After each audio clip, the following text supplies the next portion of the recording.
फिलिप्पिकरास पत्र अध्याय 4 वचन 8 मी वाचतो, लक्ष देऊन ऐका. बंधूंनो, शेवटी इतके सांगतो की जे काही सत्य, जे काही आदरणीय, जे काही न्याय, जे काही शुद्ध, जे काही प्रशंसनीय, जे काही श्रवणीय, जो काही सद्गुण, जी काही स्तुती, त्यांचे मनन करा. Hallelujah, hallelujah, hallelujah. माझ्या प्रिय भावांनो आणि बहिणींनो, या वचनामध्ये, या अध्यायामध्ये पौल सुरुवातीला प्रभूमध्ये आपण कसं आनंदी राहू शकतो त्याच्याबद्दल थोडक्यामध्ये तो त्या लोकांना सांगतो. फिलिप्पिकरील येथील लोकांना सांगतो की प्रभूमध्ये आपण आनंदित कसं राहू शकतो. आणि ते सांगितल्यानंतर पौल असं म्हणत आहे, शेवटी बंधूंनो मी तुम्हाला सांगत आहे, अशा काही 9 गोष्टींविषयी तो सांगत आहे की त्याचं तुम्ही मनन करा. Hallelujah, hallelujah, hallelujah. कारण जेव्हा आपण ईश्वर विश्वास ठेवतो तेव्हा सैतान हा सतत आपल्या जीवनामध्ये काही ना काही समस्या आणून, दुःख आणून, निराशा आणून, आपल्या जीवनामध्ये काही ना काही अडथळे आणून आपल्याला नेहमीच देवापासून वेगळा करण्याचा प्रयत्न करतो. आणि अनेक वेळा आपण आपल्या शरीराने, बुद्धीने, मनाने, विचाराने, कळत न कळत आपल्या हातून पापं घडतात. म्हणूनच प्रभू येशूने देखील मत्तेच्या शुभवर्तनामध्ये सांगितलं आहे की जे काही अंतःकरणात भरलेलं आहे तेच मुखावाटे बाहेर निघते. म्हणजे जे काही आपण डोळ्याने पाहतो किंवा जे काही आपण कानाने ऐकतो किंवा आपण जे काही ऐकलेलं आहे, पाहिलेलं आहे, तेच आपल्या अंतःकरणातून बाहेर निघतं. आणि ज्यामुळेच आपण अशुद्धही होतो. कारण येशूने म्हटलेलं आहे की माणूस जेवल्याने अशुद्ध होत नाही, पण जे त्याच्या अंतःकरणातून बाहेर निघतं त्याद्वारे माणूस अशुद्ध होतो. Hallelujah, hallelujah, hallelujah. त्याचप्रमाणे प्रभू येशूने आपल्या शिष्यांना एक आज्ञा दिली की तू तुझा देव परमेश्वर ह्याच्यावर संपूर्ण मनाने, संपूर्ण जीवाने, संपूर्ण बुद्धीने आणि संपूर्ण शक्तीने प्रीती कर. ही सर्वात मोठी आज्ञा प्रभूने आपल्याला दिलेली आहे. जे ईश्वर विश्वास ठेवतात त्यांच्यासाठी प्रभूने ही सर्वात मोठी आज्ञा दिलेली आहे. आणि त्यामध्ये देखील स्पष्ट आपण पाहतो की आपल्याला शरीर, बुद्धी, प्राण, मन सगळ्याद्वारे आपल्याला देवावर प्रेम करता यायला पाहिजे. पण अनेक वेळा काय होतं, आपण चुकीच्या गोष्टींचं मनन करतो. आपण अनेक वेळा चुकीच्या गोष्टी पाहतो, चुकीच्या गोष्टी ऐकतो आणि त्याच गोष्टी सतत सतत सतत आपल्या डोक्यामध्ये चालत असतात. आणि त्यामुळे अनेक लोक निराश होतात, अनेक लोक आत्महत्येचे विचार करतात, अनेक लोक पापात पडतात, अनेक लोक व्यसनात पडतात आणि अनेक लोक त्याच्यातून स्वतःला बाहेर देखील त्यांना काढता येत नाही. Hallelujah, hallelujah, hallelujah. पण पौल या वचनामध्ये ज्या 9 गोष्टीविषयी सांगत आहे त्या 9 गोष्टीचं जर आपण मनन केलं तर आपण देवाच्या राज्यात पवित्रतेत चालू शकतो. देवाच्या राज्यात आपल्याला ज्ञान मिळू शकतं. देवाच्या राज्यात आपण एक चांगलं जीवन जगू शकतो आणि ज्याद्वारे देवाचे आशीर्वाद आपण प्राप्त करू शकतो. Hallelujah, hallelujah. त्यासाठीच पौलाने जसं सांगितलं आहे की जे काही सत्य त्याचं मनन करा. आज जगामध्ये सैतानाने काय केलेलं आहे, असत्य पसरवलेलं आहे. जगामध्ये काय पसरवलेलं आहे, भीती पसरवलेली आहे, अंधार पसरवलं आहे. जगामध्ये सैतान बोलतो अनेक ठिकाणी भांडणं चालू आहेत, अनेक ठिकाणी आजार आहेत, अनेक लोकांच्यामध्ये आपसामध्ये फुटी आहेत. त्या कशामुळे आहेत, तर असत्यामुळे. जे सैतान चुकीच्या बातम्या लोकांपर्यंत पोहोचवतो किंवा चुकीची गोष्ट लोकांपर्यंत सांगतो त्याद्वारे त्यांच्या जीवनामध्ये हे सर्व काही घडत आहे. म्हणून पौल काय म्हणतोय, जे काही सत्य आहे ना त्याचं तुम्ही मनन करा. तर सत्य काय आहे? सत्य हे आहे की देव जिवंत आहे. सत्य हे आहे की देव प्रेमळ आहे. सत्य हे आहे की देव आपला बाप आहे, तो आपली काळजी करतो आणि आपल्याला सगळं काही देण्यासाठी तो समर्थ आहे. पण आज सैतानाने जगामध्ये काय सांगितलेलं आहे, लोकांच्या मनात काय टाकलेलं आहे की देव म्हणजे एक भयानक शक्ती, देव म्हणजे सतत रागवणारा, सतत कोप करणारा. म्हणजेच एखादा माणूस जर आजारी असेल आणि जर तुम्ही त्याला म्हणालात की बाबा तू देवाकडे ये, देव तुला बरं करेल, तर तो व्यक्ती काय म्हणतो, हे आजार मला देवानेच दिलेला आहे, देवाची इच्छा आहे. का? कारण सैतानाने त्याच्या हृदयामध्ये चुकीची गोष्ट टाकलेली आहे. Hallelujah, hallelujah. म्हणून पौल सांगतो, तुम्ही सत्याचं मनन करा. आणि सत्य तुम्हाला कुठे सापडेल? देवाच्या वचनात. सत्य तुम्हाला कुठे सापडेल? देवाच्या घरात. जेव्हा तुम्ही येशूवर विश्वास ठेवता, देवाचं वचन वाचायला सुरुवात करता, तेव्हा तुम्हाला सत्य कळतं. तुमच्या आत्म्याचे डोळे उघडतात आणि तुम्हाला कळायला लागतं की देव सत्य आहे, त्याचं वचन सत्य आहे. Hallelujah, hallelujah, hallelujah. त्याचबरोबर पौल म्हणतो पुढे, जे काही आदरणीय या जगामध्ये आपण जेव्हा राहत असतो तेव्हा आपल्याला अनेक गोष्टींना पाहाव्या लागतात. जसे तुमचे आईवडील आहेत, तुमचे नातेवाईक असतील, शेजारी राहणारे पाहणारे लोक असतील.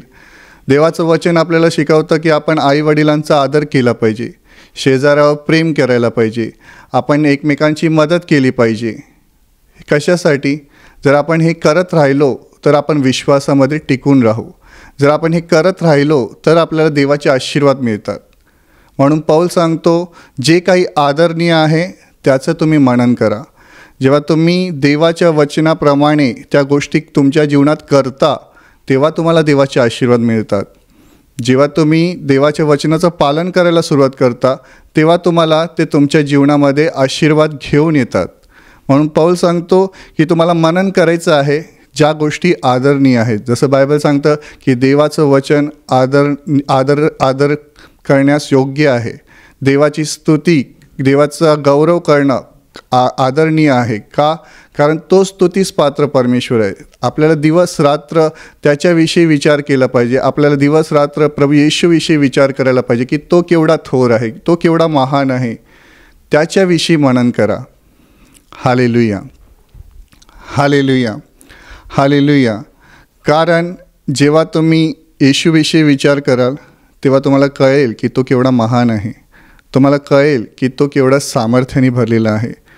पण जर आपण येशूवर विश्वास ठेवल्यानंतर या गोष्टींचा मनन केला नाही तर आपल्यामध्ये देवाचं प्रेम कमी होऊन जाईल. तुम्ही देवापासून कधी वेगळे व्हाल हे देखील तुम्हाला कळणार नाही. Hallelujah, hallelujah. त्याचप्रमाणे पौल म्हणतो, जे काही न्याय त्याचं मनन करा.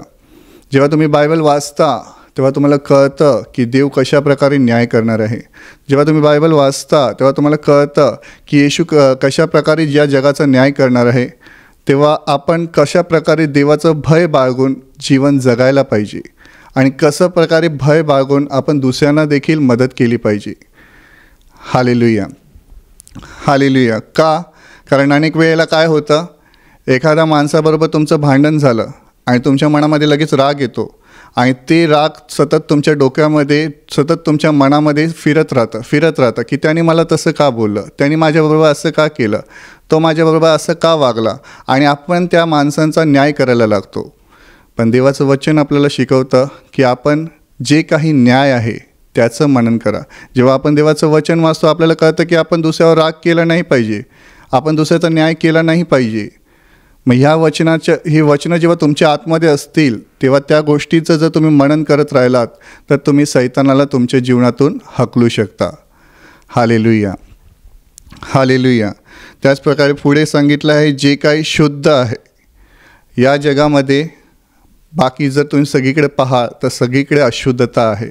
तुम्हाला काही सुद्धा शुद्ध सापडणार नाही. पण वचन सांगतं देवाचं वचन हे शुद्ध आहे, देवाचं वचन हे सत्य आहे. जर तुम्हाला पवित्रतेत चालायचं आहे, तुम्हाला पवित्र बनायचं आहे, देवाच्या इच्छेप्रमाणे वागायचं आहे, तर तुम्हाला देखील देवाची वचनं वाचणं गरजेचं आहे. तुम्हाला देवाच्या वचनाप्रमाणे चालणं गरजेचं आहे.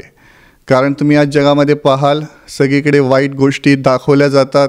लोक अनेक वाईट गोष्टी पाहतात आणि त्यामुळे ते पापात पडतात, सैतानाच्या हातात जातात, दुःख भोगतात. का? कारण ते सतत त्याच गोष्टी पाहत राहतात आणि तेच त्यांच्या डोक्यामध्ये सतत सुरू असतं. त्या गोष्टींचं ते मनन करत राहतात की त्या पिक्चरमध्ये काय झालं, त्या सिनेमामध्ये काय झालं, त्या नाटकामध्ये काय झालं. पण देवाचं वचन आपल्याला सांगत आहे, जे काही शुद्ध आहे त्याचं मनन करा. जे काही शुद्ध आहे, शुद्ध देवाचं वचन आहे. आपण जर त्याचं वचन आपल्या हृदयात ठेवलं तर आपले विचार देखील शुद्ध होतात. आपलं मन, आपला आत्मा शुद्ध होतो आणि आपण अधिक देवाच्या जवळ जातो, अधिक आपल्याला देवाची उपस्थिती प्राप्त होते. Hallelujah, hallelujah. म्हणून आपण नेहमी जे काही शुद्ध आहे त्याचं मनन करायला पाहिजे. आणि पुढे सांगितलं आहे, जे काही प्रशंसनीय, जे काही श्रवणीय आणि जो काही सद्गुण आणि जी काही स्तुती त्यांचे मनन करा. म्हणजे जे काही प्रशंसनीय म्हणजे जे काही ज्याची आपण स्तुती करू शकतो, जे काही चांगलं आहे आणि जे काही आपण आपल्यामध्ये घेऊ शकतो त्या गोष्टींचं आपण मनन करायला पाहिजे. आणि जी काही स्तुती, अनेक लोकांना चांगली आदत असते की ते जेव्हा घरामध्ये असतात किंवा कामावर जातात तेव्हा ते छोट्या आवाजामध्ये मोबाईलमध्ये देवाची स्तुती गीत आपल्या खिशामध्ये ठेवतात किंवा ते सतत ऐकतात किंवा सतत देवाची स्तुती करत राहतात. ही फार चांगली गोष्ट आहे. जर तुम्ही अशा प्रकारे वागत असाल तर खरोखर तुम्हाला देवाचे आशीर्वाद मिळाल्याशिवाय राहणार नाहीत. का? कारण जेव्हा तुम्ही देवाची स्तुती करता तेव्हा स्वर्गात देवाच्या हृदयाला आनंद होतो आणि स्वतः पवित्र आत्मा तुमच्या सोबत राहतो. तो तुम्हाला संरक्षण देतो, तो तुम्हाला मार्गदर्शन करणार. का? कारण तुम्ही देवाची स्तुती करत आहात, त्याचं मनन करत आहात, त्याच्याविषयी विचार करत आहात, म्हणून देव सदैव तुमच्याबरोबर राहील. Hallelujah, hallelujah, hallelujah. माझ्या प्रिय भावांनो आणि बहिणींनो, जसं पौल म्हणतो, जे काही सद्गुण म्हणजे एखाद्याला मदत करायची असेल, एखादा लंगडा आहे किंवा एखादा आंधळा आहे, एखादा पांगळा आहे, तुम्ही तुमच्या मनामध्ये विचार करून ठरवाल की आज मला बाहेर जायचं आहे, एखाद्या व्यक्तीची तरी मी मदत केली पाहिजे. एखादा माणूस आंधळा आहे, त्याची जर मी मदत करू शकलो, तुमच्या शरीरात चांगली ताकद आहे, तुम्ही एखाद्या वयस्कर माणसाला किंवा म्हाताऱ्या माणसाला रस्त्याने वाटेने नेत आहात, म्हणजेच तुम्ही काय करत आहात? सद्गुण करत आहात, चांगलं काम करत आहात, त्याचं मनन करत आहात, ज्याद्वारे देव तुमच्याबरोबर राहील. Hallelujah, hallelujah, hallelujah. तर या 9 गोष्टी जर तुम्ही तुमच्या जीवनामध्ये करत राहाल आणि त्यांचं मनन करत राहाल तर नक्कीच तुम्ही तुमच्या जीवनामध्ये यशस्वी व्हाल, आशीर्वादित व्हाल आणि स्वर्गातून देव तुम्हाला भरभरून आशीर्वादित करेल. कारण पौल आपल्या जीवनाविषयी पुढे सांगतो की माझ्यापासून जे काही तुम्ही शिकलात, जे स्वीकारलात व माझे जे ऐकलात, पाहिलात ते आचरत राहा, म्हणजे शांतीचा देव तुमच्याबरोबर राहील. जर देव तुमच्याबरोबर राहिला पाहिजे अशी जर तुमची इच्छा आहे तर यापूर्वी पौल म्हणतो की या 9 गोष्टींचं मनन तुम्ही तुमच्या जीवनात करायला पाहिजे. या 9 गोष्टी तुमच्या विश्वासाच्या प्रवासात जगत असताना तुम्ही प्रामाणिकपणे त्या गोष्टींचं मनन करायला पाहिजे. कारण अनेक लोक जेव्हा आम्हाला काउन्सिलिंगला भेटतात ते म्हणतात आम्हाला वाईट स्वप्न पडतं, आम्हाला वाईट विचार येतात, आमच्या घरात भांडणं होतात. का? कारण ते चुकीच्या गोष्टीचं मनन करतात. जर पौलांनी सांगितलेल्याप्रमाणे जर आपण या 9 गोष्टींचं मनन केलं तर आपलं जीवन एक वेगळंच जीवन बनेल. आपल्या जीवनामध्ये सैतानाला कोणताही अधिकार मिळणार नाही, उलट आपण नेहमी देवाच्या इच्छेप्रमाणे जीवन जगू शकू. म्हणून माझ्या प्रिय भावांनो आणि बहिणींनो, या वचनाच्याद्वारे पौल आपल्याला सांगत आहे की तुम्ही या 9 गोष्टींचं मनन करा, ज्या देवाच्या दृष्टीने योग्य आहेत, ज्या देवाच्या दृष्टीने चांगल्या आहेत, ज्याद्वारे देवाचे आशीर्वाद आपल्या जीवनात येतील आणि आपण देवाच्या इच्छेप्रमाणे जीवन जगू शकू. Hallelujah, hallelujah, hallelujah, hallelujah, hallelujah, hallelujah. माझ्या प्रिय भावांनो आणि बहिणींनो, आता मी तुमच्यासाठी प्रार्थना करणार आहे. म्हणून तुम्हाला ज्या भागावर आजार आहे त्या भागावर तुम्ही विश्वासाने हात ठेवा, किंवा तुम्हाला हात ठेवणं शक्य होत नसेल तर तुम्ही विश्वासाने तुमचा हात छातीवर ठेवा. प्रभू तुम्हाला या क्षणाला स्पर्श करेल आणि पूर्णपणे बरं करेल. म्हणून पूर्ण विश्वासाने या प्रार्थनेमध्ये भाग घ्या. हे प्रेमळ पित्या, आज जितके भाऊ बहीण हे वचन ऐकत आहेत आणि ज्यांच्या जीवनामध्ये अशी समस्या आहे की ते तुझ्याकडे तुझ्या इच्छेप्रमाणे चालू शकत नाहीत, कारण त्यांच्या जीवनामध्ये अनेक चुकीच्या प्रकारचे गोष्टी आहेत, पण प्रभू आज मी तुझ्याकडे मागत आहे, स्वर्गातून तुझी दया कर, त्या प्रत्येकाला तू स्पर्श कर, त्यांच्या हृदयाला तू स्पर्श कर आणि त्यांनी तुझ्या या वचनाप्रमाणे आपल्या जीवनामध्ये मनन करावं आणि त्याद्वारे त्यांचं जीवन आशीर्वादित व्हावं, अशी स्वर्गातून तुझी दया कर.